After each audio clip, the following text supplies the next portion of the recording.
you're done. None. Okay, great. First, I want to praise Bryan. He says something that I think is really wonderful, which is, encourage. You have the right to encourage your children. Suggest how many children your children should have, the same way you encourage your children with education and so many other things. So I just thought that's a wonderful thing that I just want to give Bryan a bit of praise, because I think that's amazing and nobody says it. So we know that fertility in cities is very low. In fact, it is axiomatic, a principle of demography. Two things will drive down fertility as a country modernizes: urbanization and education. People have known this for generations. Now, if you look around the world, you see this starkly. Cities all over the world have lower fertility than the surrounding areas, but this is especially true in places where crowding and density are high, and notably in places where everybody lives in high-rise apartment towers. The lowest fertility rates that you see in the world are in urban cores: 0.55 in Seoul, 0.4 to 0.7 in different parts of Shanghai, 0.97 in Manhattan, and around 1.0 in the urban cores of Australian cities, as well as under 1.0 in central London. These fertility levels will collapse civilization. There's this claim, which is popular in libertarian circles and among very smart people, that in low fertility cities, it is all down to cost. They claim that people don't just have kids because of cost, but it is that it is because of cost, that people don't have children because things are very expensive in terms of price per square foot.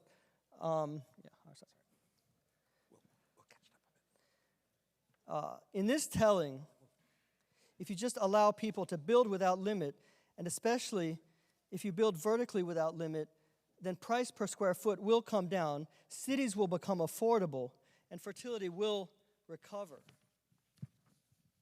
Well, that just isn't true. I plotted price per square foot against fertility, and it turns out that actually there is no relationship, and in fact, you have places that a higher price per square foot was associated with slightly higher fertility in the world's leading cities. I did not choose this data.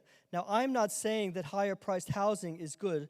We should build, but it matters much more for fertility whether housing is a type suitable for families. East Asia has been running this experiment continuously for decades, building apartment towers in extraordinary abundance and making apartments incredibly affordable by international standards. Have all these cheap apartments led to a revival in fertility? No. As urban apartments have become more and more abundant, fertility keeps dropping further and further. The problem seems to be the housing form itself. When I look at housing form all over the world, I found something incredible. The higher the apartment share of total housing in any city or country, the lower the fertility. This means that the claimed solution to ultra-low urban fertility, to double down and build even more of the same, is totally wrong, and Asia has tried this. Instead, you must build family-appropriate housing, which is single-family homes especially, and especially anything with a yard. Australian cities are the perfect exemplar. In the urban cores of Sydney, Perth, Brisbane, and Melbourne, you can see a fertility rate of just around 1.0 births per woman, which is catastrophic. But in the suburbs, it is twice as high, around 2.0. That is fully at replacement. So that is, I will wrap up right here. Boink. Okay. Let's see. Actually, we should wait 1 minute, or we'll just correct. All right, we'll just correct for it. All right. So Dan and I actually have a lot of agreement. So to back up, I have a book called Build, Baby, Build, The Science and Ethics of Housing Regulation. And the main theme of the book is that housing has gotten incredibly expensive in the United States and most of the first world countries. And the reason is extremely strict government regulation. There is a lot of government regulation, and I believe that Dan actually is with me on the badness of the following. He's with me on, I believe, you can tell me on your time, that it is bad to go and make it really hard to build any single-family houses. I think he's with me probably on, it's bad to say that you have to have a full acre of land per house. There's something called minimum lot size where that requires developers to waste most of their land, because if they were allowed to put as many houses they want of a single family kind on a given area, normally they would do way more than they currently do. Typically, developers build as many houses as the government will let them build on any given plot of land. What's the connection to fertility? Well, so if you go and read my book, there are a few studies on the effect of housing prices on fertility, directly or indirectly. But I think, honestly, the really best argument comes down to this. When housing prices are really high, people keep living with their parents.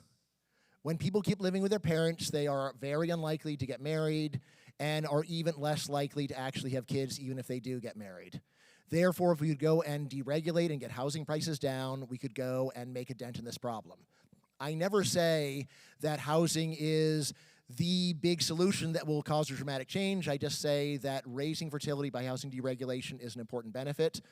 So anyway, my understanding really is that Dan is basically on board with me, except for multifamily housing. And again, I don't believe he's ever said this, but my understanding of his view is this. The fact that the government in the U.S. declares 80% of residential land single-family only and makes it especially hard to build any multifamily real estate is actually accidentally good. Not for any of the normal reasons, but because it's accidentally going and causing higher fertility. Right. That is one where I have said, look, there is another story about for all of Dan's arguments. And by the way, so Dan has emailed me a lot of data. And normally reaction is, I know all the data that you're sending me already, Dan. It's the interpretation that I disagree with. Right, so in particular, when he talks about cheap housing in East Asia, I've looked, it looks to me like it's very expensive per square foot compared to what we have in the US, first of all. And second of all, when you talk about there being very low fertility in cities of all kinds, like, well, a lot of that is probably reverse causation, where people that don't want to have many kids prefer to live in cities for that very reason. We should not jump to the conclusion that builders are building apartments without regard to demand and the kind of housing people want, and then the housing changes their mind. Rather, our starting assumption should be that builders are trying to make money, and in places where people don't want a lot of kids, then they do not actually build such spacious housing. Just hit your side. Oh, that's it. Okay, yeah. So I did look at actual. This is a chart. I can't show it to everybody, but this is, this is price per square foot, and so housing is incredibly cheap in absolute terms in Beijing, in Shanghai, in Seoul. It's actually, some of the cheapest housing in the world in an actual price per square foot sense, and that is even more true because the natural expectation for housing in East Asia, the demand for square foot is not as high. The need for, there's a kind of a norm of smaller places anyway. So the fact that it is so incredibly cheap, not only on an absolute basis, but actually on a price per square foot basis, it is, Beijing, Shanghai, and Seoul, these are some of the cheapest places in the world. And actually, it does not I want to push back, it does not necessarily stand to reason that cheaper housing necessarily even improves fertility at all. There's actually, a way of thinking about it that actually, the ability for everybody to have a very, very inexpensive apartment. Now, you can get a studio in Tokyo for less than $300 a month in certain parts of Tokyo. This is incredibly cheap, and that actually makes it more possible for people to live as singles. The need to couple up, the need to form partnerships can actually be higher if people are compelled to cooperate. So I do think that is something, and that may help explain why actually this curve actually slopes up a little bit, where actually these cities are not selected, by the way. This was just a list that I found on the internet of what they considered the 30 most magnetic cities in the world. So I just picked them without fear or favor and looked at I was able to get the price per square foot for these cities and the fertility rate, and lo and behold, I actually found no relationship. It actually ends up, being slightly higher for more expensive housing. So I don't think we have strong evidence that price is the predominant driver of fertility. Housing is very cheap in Italy, and fertility rates are incredibly low in Italy. I just don't think that that's the primary driver. I think we have to think much more strongly about housing type. And there are, that one thing I want to emphasize as well is that what actually gets built when you're talking about apartments in cities is overwhelmingly an antenatal housing type. I went around Bethesda in new apartment tower developments. I pretended that I was somebody looking for a 3-bedroom apartment. I went from complex to complex, and I went from building to development of recent builds in the last 5 or 7 years. These different apartment complexes covered more than 1,000 units, and there was not one single unit among this more than 1,000 that was appropriate for families. In other words, 100% of the units had fewer than 3 bedrooms. There was not a single 3-bedroom apartment in existence on offer in any of these. So we have to talk about what is actually built. And I want to emphasize as well, in the United States, what is the causation?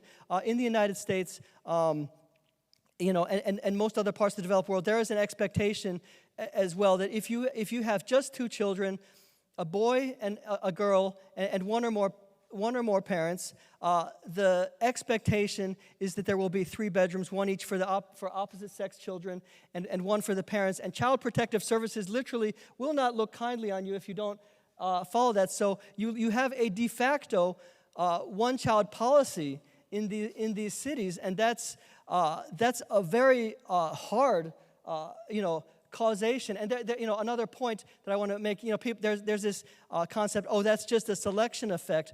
But a selection effect should not be ignored. That's actually the selection effect itself is an incredibly strong signal. If people feel like they cannot, if families feel that it is impossible to have a family in the city, they must move out, that is an incredibly strong, that selection effect itself is a very strong signal. So I would just start by saying there's a really obvious story for why there's very few 3-bedroom apartments, which is that people want that much space, will just get a house. To go and what is the idea of builders like we don't want to go and build anything for families? Like, if there was demand, they would do it. Now, I would say, again, coming down to price, if you could go and cut the price of apartments down by 50%, then there's a lot of people that would be interested in getting additional bedrooms. There's people who want rooms just to have their knitting.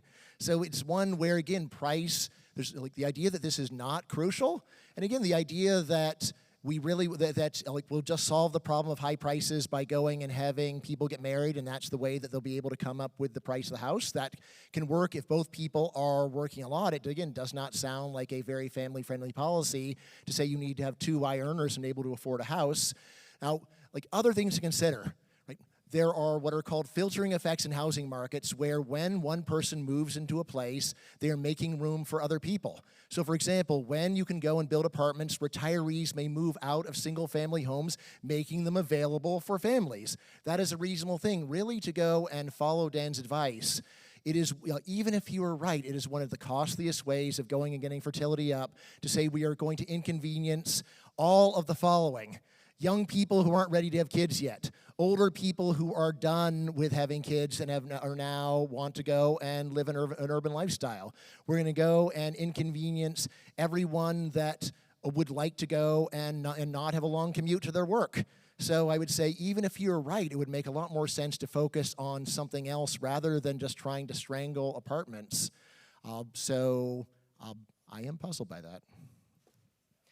Yeah, I would want to also say that I want to respond to a couple points that Bryan has made here. I think, in some sense, the radical solution, the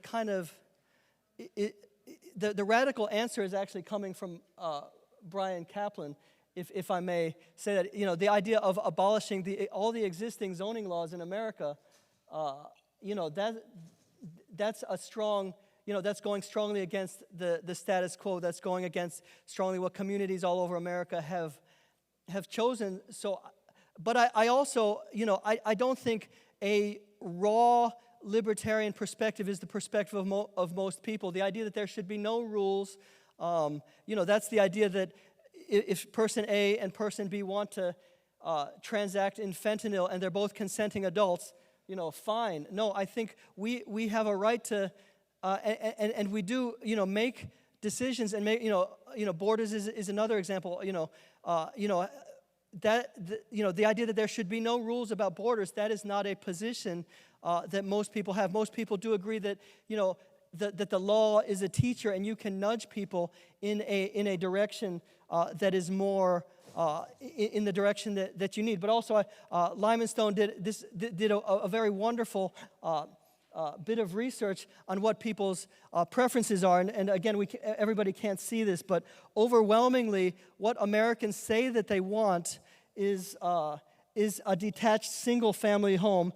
And even 79% of people consider that their ideal residence, but only 59% of people are able to have that. Meanwhile, among the 24% of Americans that live in apartments, only 8% say that is their ideal housing form. So overwhelmingly, what people are actually saying very clearly is that they do prefer this housing type. There's another chart. Unfortunately, again, we can't all see this, but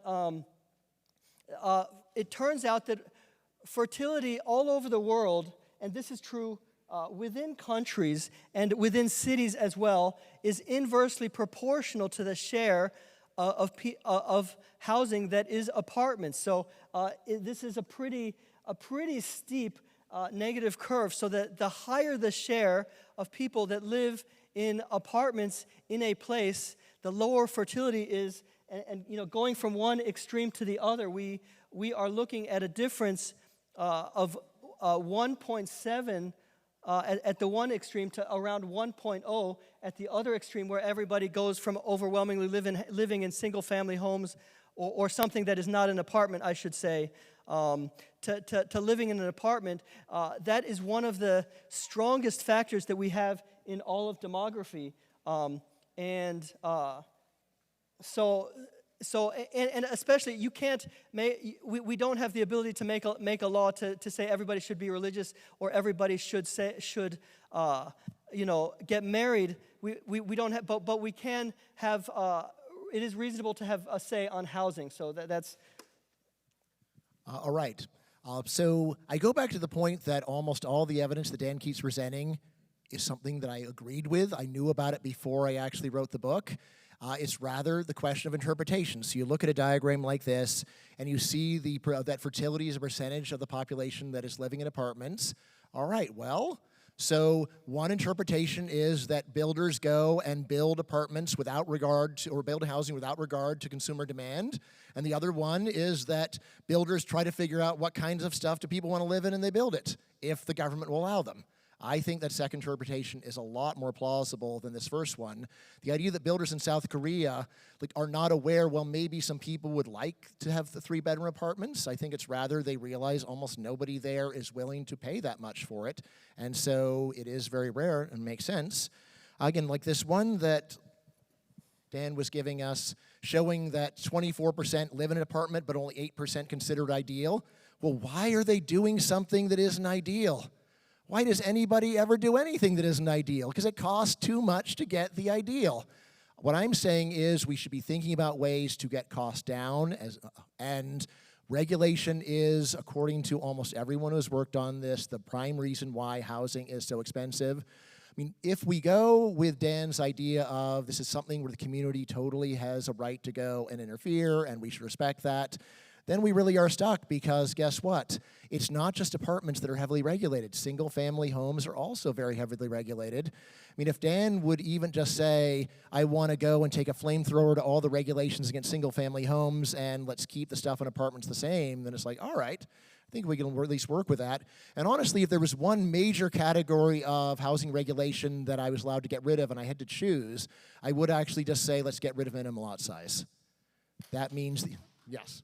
All right. So now, by the way, if you go and actually listen to some of the things that Dan has said, maybe I'm not sure what his full view is, but if you listen to some of the things that he said, you might be worried, well, even making the homes too close might psychologically mess people up and lead them to reduce their fertility.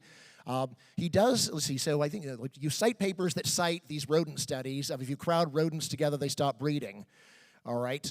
So look, it's at least, I agree, it's logically possible that pure crowding by itself reduces fertility and price just happens to be incidental. But I think that's an extremely implausible story, especially because unlike the rats in the experiments, the humans are not literally crawling all over each other.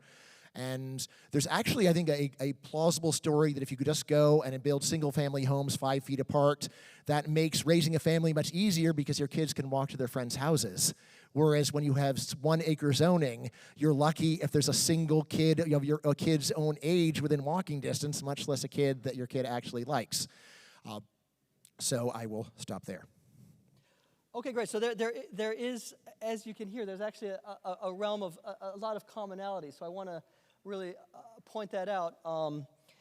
Can I get that in writing? Go ahead. Oh, can I? Okay, So can I get in writing? Dan Hess favors getting rid of single families, of getting rid of minimum lot size. I think so. I think in general that's All right. that's a pretty good. I'll take it. Oh, yes. Okay. All right, good. Okay, we're actually, and I think the areas of common agreement we should pay very close attention to, because that's that's a good way of arriving at the truth. One thing that I think is incredibly important that I want to kind of emphasize as well, there's an underlying principle here which I think I want to push back on a little bit, which is the idea that everybody has to gather in certain core cities in order to have the best economic growth and the best economic outcome. And I want to push back against that, because I actually think, if you look in American history, for example, the highest growth times in American history were probably the 1800s and also the post-war period after World War II. And both of those times were not a time of densification and moving into cities, but both of those were actually times of moving outward. And, the 1800s was a time of always pioneering, moving west, making new settlements, finding new land, and not concentrating to where existing economic conditions are, but founding new economic things. And after the post-war era was a time of de-urbanization, moving outside of cities and spreading out into suburbs, and that was a time of incredible growth. So we need to, I think we need to not think of densification as the course of achieving strong economic conditions. And I also want to point out as well, I'm very grateful for the points of agreement. One more point of agreement that I think we have that we haven't talked about so much yet.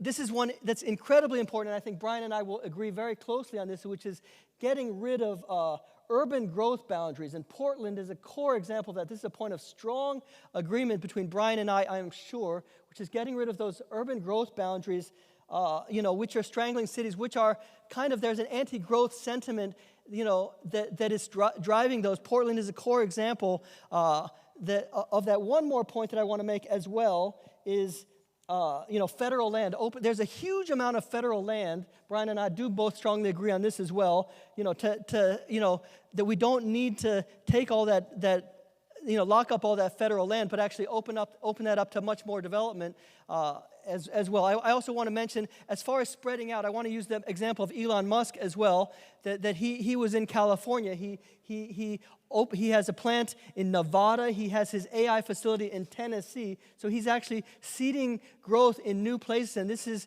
in the long run, I think this is much more pro-growth in a very deep way. And I think the crush that you get in places like Seoul is very antenatal as well. So you have a big time advantage now. And actually I've got 2 more minutes that are on the clock, but I probably won't use it all.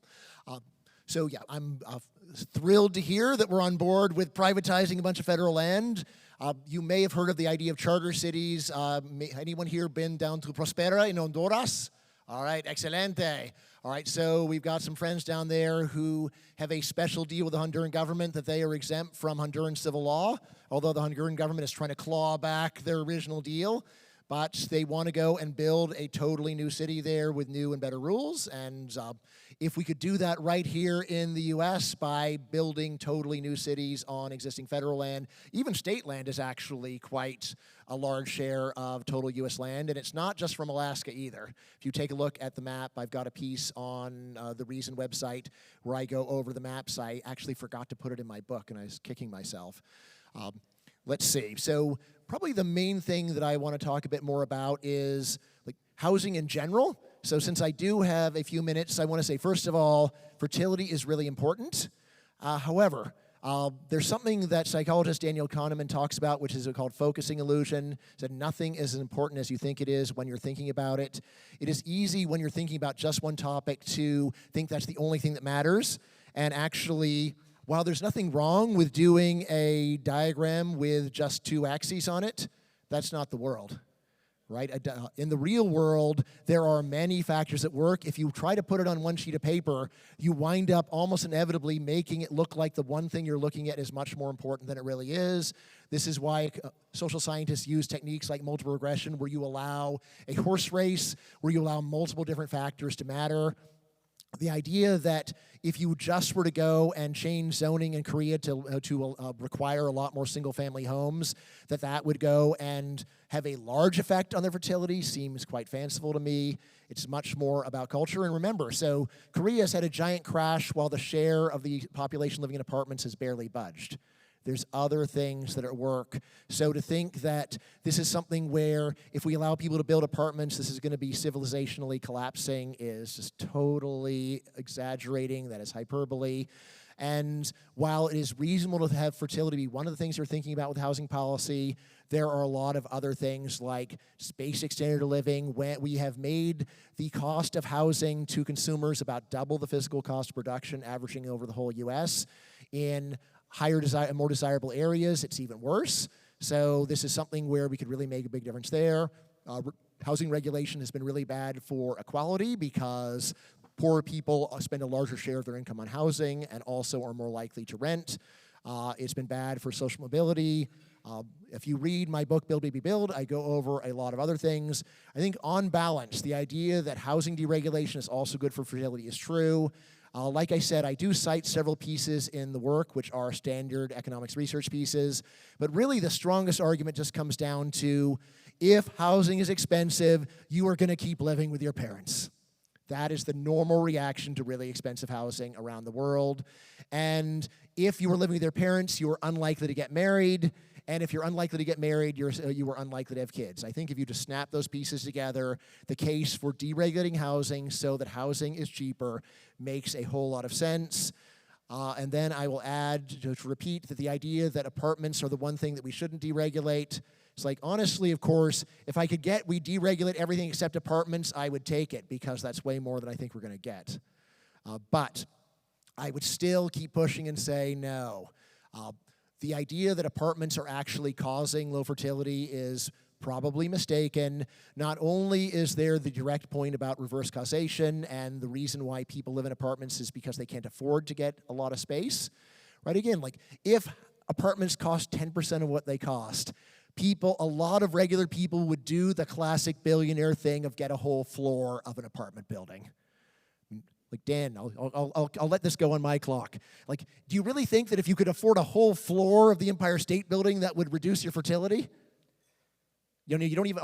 You can do it on my time. Feel free. Yes, I do, and there's a right. lot of things. I think. Okay, do you want me to answer it? Yeah. Let's just. Yeah, I think there are a lot of things that are anti-natal about apartments that are not just the cost. Another thing is, having the best childcare that exists in the world, and it is free. And Gail Pooley made this point when I was talking to him on the phone the other day. Is a backyard.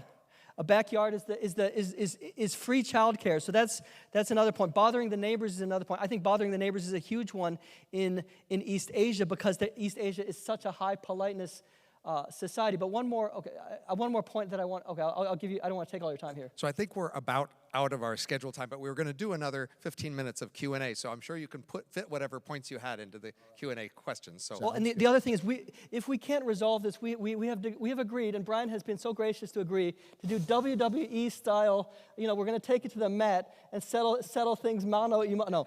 No, actually. I never agreed to that. I think Dan would totally crush me. No. We don't All know right. that. Bryan has some So, secret moves. No. questions, please. Yes. So I'm curious to hear both of your reactions to a specific scenario that's taking place within my home city of Edmonton. There's a particular city councilor there by the name of Michael Jans, who is very much against suburban sprawl, and he's very much in favor of densification of downtown apartment buildings. And whatever his views are on natalism, I don't think he would be very much in favor of it. As far as I'm aware, he only has one child. He doesn't seem willing to have any more. And so I'm curious, what is your instinctual response to someone like that with that kind of power within the city who is actively pushing for that kind of environment? And how would you potentially recommend trying to influence him? So can I?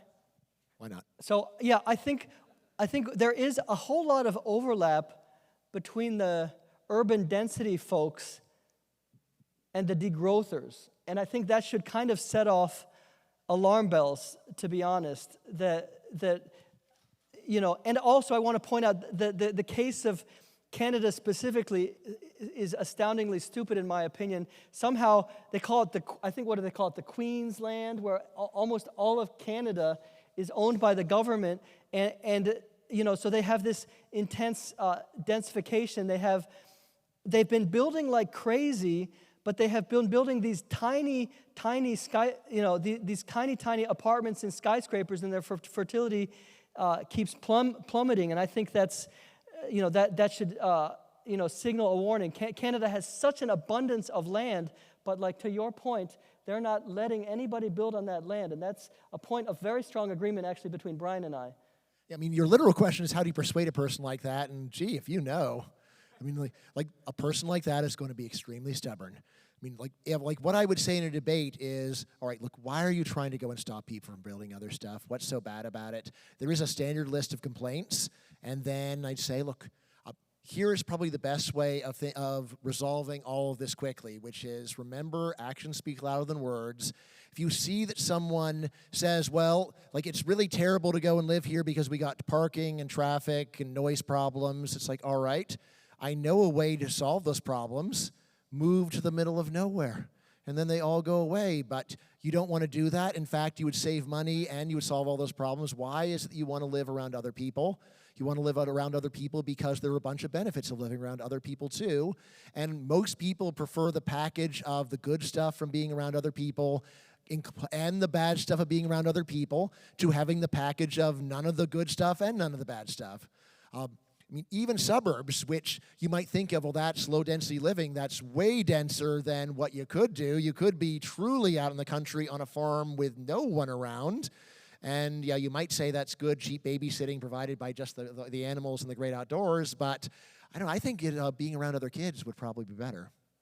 More questions? Oh, we got Bobby Fiyan. How do you say it? Bobby Fiyan. Yeah, we've interacted before online, so it's wonderful to meet him in person. Cards on the table. I'm an apartment developer, and I also raised 3 kids in a 1,250 square foot apartment on the 22nd floor of a high rise. Though I now live in Dallas.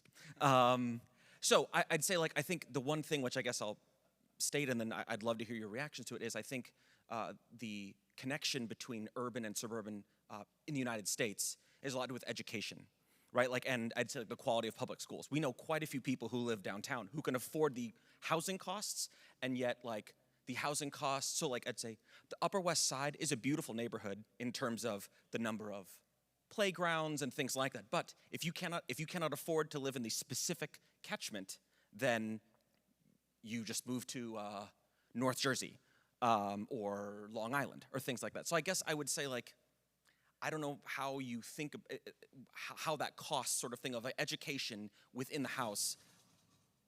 I don't know. To me, it clearly has to have some effect on fertility, because I think some people, when they are choosing to move out of the city, are choosing the school, not necessarily the housing choice. It's more homes in those areas, right, like, are less dense in the main line or outside of New York than they are in downtown New York, where unfortunately the public schools have degraded. So anyway, I guess that's. Yeah, so I actually have another book called The Case Against Education, and in there I do talk about the education fertility link.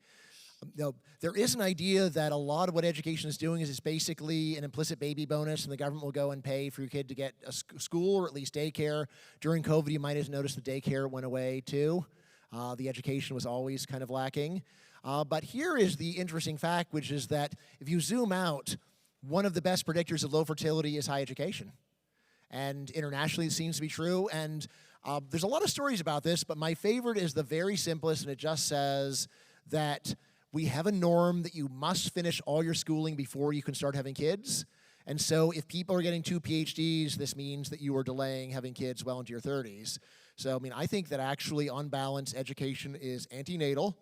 And people will say, like, well, like, aren't there other good things? Well, that's why I have a whole book called The Case Against Education, where I have a bunch of other complaints about it.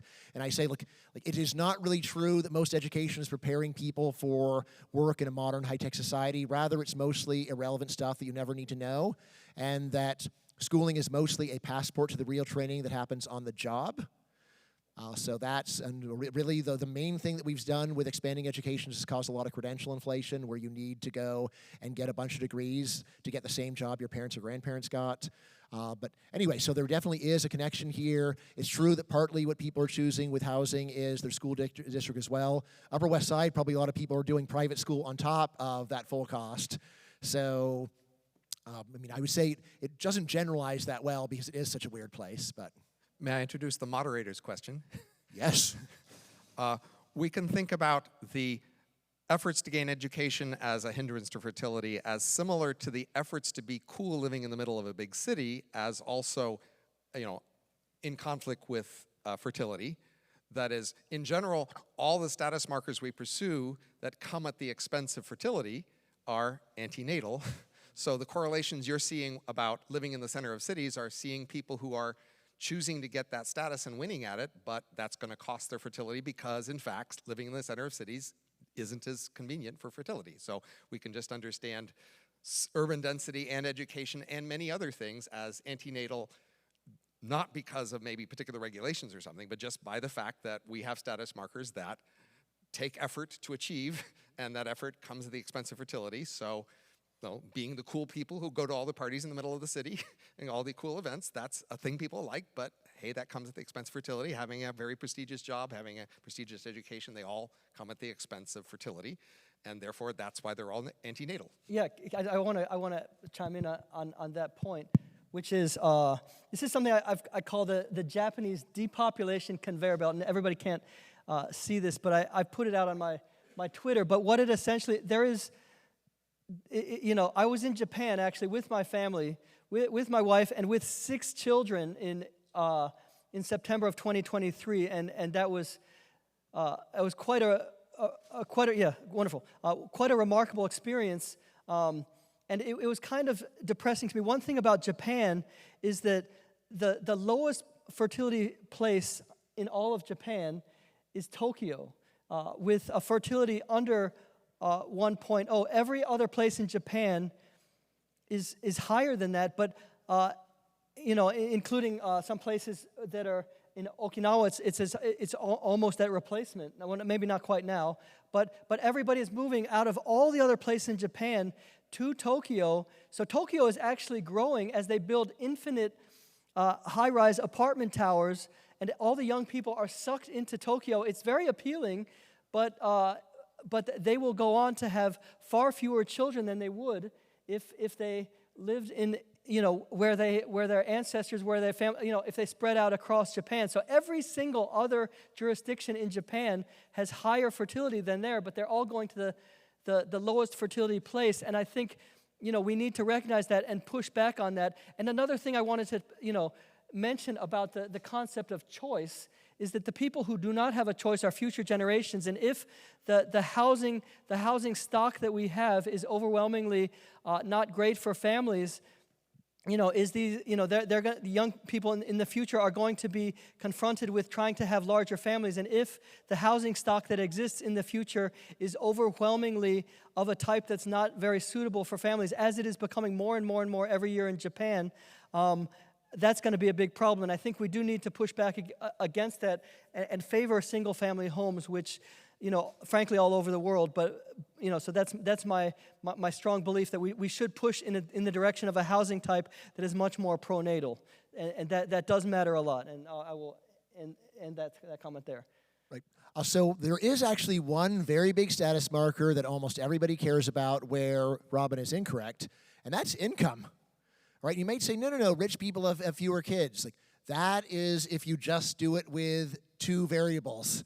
But if you go and do the social science thing of let's race a bunch of different variables against each other, here is a result that is definitely works for the U.S. I've done it myself. I suspect it will work for other countries.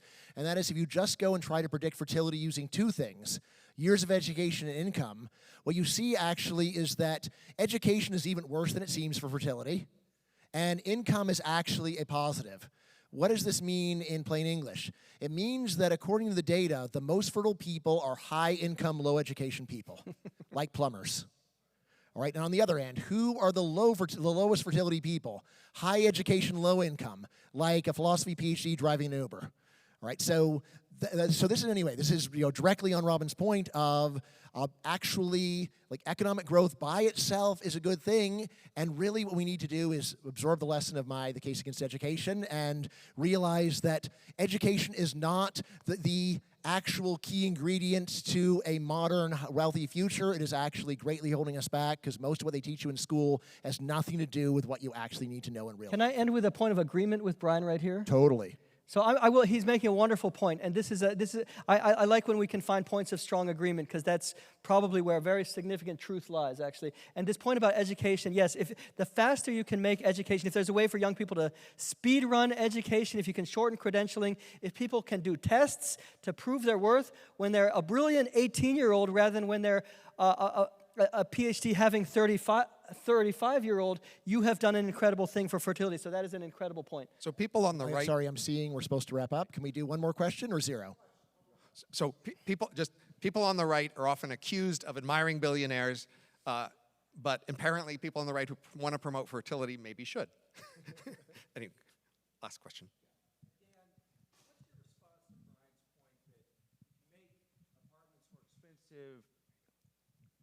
Thank you. Dan, what is your response to Bryan's point that if you make apartments more expensive, young people will just live with their parents, and that's even worse for fertility? Yeah, what's your response? I think the ideal would be to have both. I mean, you want to have, and a lot of America does a wonderful job with that, which is to have affordable housing that is also of a good family type. When I was in Bethesda, when I was doing this walk around places, I came across a young man who was, he was a highly educated, from the University of Virginia. He was a high earning professional. He was married. He and his wife wanted 4 children. He felt stuck at only one child, and because he was living in an apartment in one of these buildings that I was looking at, and he and his wife wanted 4. They felt stuck at one, and they wanted 4. Incredible, and and he was living in the largest unit that exists in his entire building, and he was stuck. So if you want to bring the price down of the housing that people need, then you need to build that right kind of housing, which is a family appropriate kind of housing. I also want to agree with Bryan on another point, which is that we don't want everybody in the boonies having zero connection with everybody else. There is a strong economic point to have people coming together, but I live in Montgomery County, Maryland. That is quite dense. It is 2,000 people, last I saw, per square mile, which is quite dense, which allows a great deal of cooperation, but it is closely packed fairly dense single-family homes, which I would call gentle density, which still give people, enough of what they need. They have, decent house sizes, but it's gentle density that is still pronatal. I have a neighbor who raised 11 children in the house down the street, just a 4 or 5 bedroom house, but that's possible with a yard. You can have this kind of gentle density. There is just this point where you're building, these packed, very small apartment towers, as they have done in East Asia. We see family sizes that are incredibly small. I think our time's up now. Okay, I will. Thank you. I'm Thank so you all grateful, for coming. So grateful. Wonderful. Okay, now we're going to have to get on the floor to settle this once and for all. No.